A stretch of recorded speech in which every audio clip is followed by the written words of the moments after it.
खूप टेस्टी आणि कुरकुरीत अशी चटणी तयार आहे। नमस्कार, मी सुवर्णास रेसिपी मराठीमध्ये तुम्हा सर्वांचं खूप खूप मनापासून स्वागत आहे। तर आज आपण दोडक्यांच्या सालीची कुरकुरीत अशी चटणी बघणार आहोत। तर ही जर चटणी तुम्ही करून पाहिली तर तुम्ही दोडक्याची साल कधीही फेकून देणार नाही। तर व्हिडिओ जर आवडल्यास लाईक, शेअर आणि सबस्क्राइब जरूर करा। चला तर मग लगेचच रेसिपीला सुरुवात करूयात।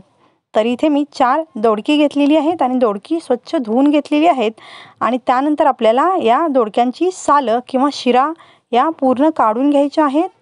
तर हे बघा, या पद्धतीने मी या साली काढून घेतलेल्या आहेत। तर याच पद्धतीने आपल्याला राहिलेल्या सर्व दोडक्यांचे सुद्धा साली किंवा शिरा काढून घ्यायचे आहेत। तर हे बघा, हे मी पूर्ण दोडक्यांच्या शिरा काढून घेतलेले आहेत।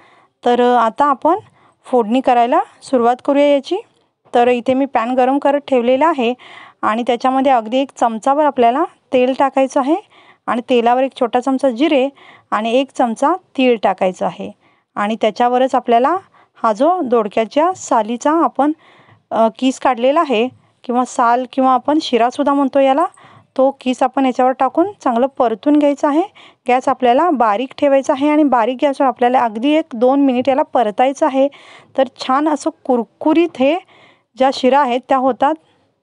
तर 1-2 मिनिट आपण याला परतून घेतल्यानंतर याच्यावर अगदी चिमूटभर मीठ टाकलेलं आहे आणि अगदी चिमूटभर हिंग टाकलेली आहे आणि हळद सुद्धा 1 चिमूटभर टाकलेली आहे आणि परत एकदा मिक्स करून घेऊया।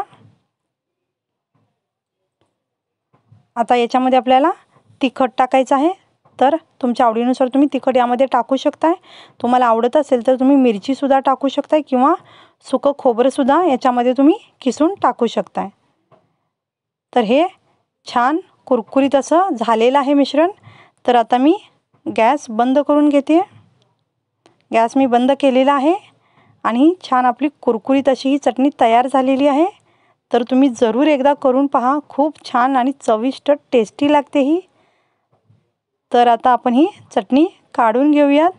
खूप चविष्ट छान लागते। तर कुठल्याही जेवणाबरोबर जेवणाची छान रंगत वाढवेल अशी ही चविष्ट चटणी आपली बनते। तर मी ही एका बाउलमध्ये काढून घेते। तर ही आपली छान अशी चविष्ट चटणी तयार आहे। व्हिडिओ आवडल्यास लाईक, शेअर आणि सबस्क्राइब करा आणि व्हिडिओ पाहिल्याबद्दल खूप धन्यवाद।